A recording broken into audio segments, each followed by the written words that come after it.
पक्षांतर करपी 12 आमदारांचो फुडार थारतलो आयज उच्च न्यायालयाच्या निवाड्याचेर सगळ्यांचे आसा लक्ष।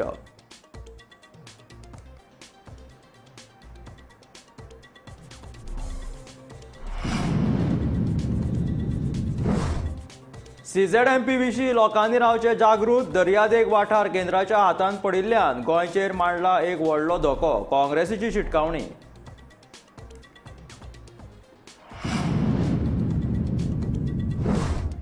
कोळसो हाताळपा खातीर जाल्ली सीझेडएमपीची निर्मणी, तृणमुलाच्या चर्चिराचो आरोप।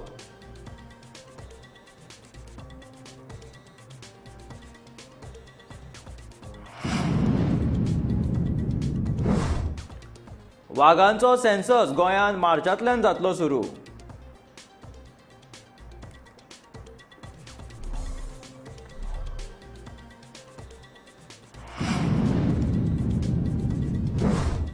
एसीजीएलच्या संपाच्या शिटकावणेची मुजत सोंपता 28 तारखेर, संप अटळ।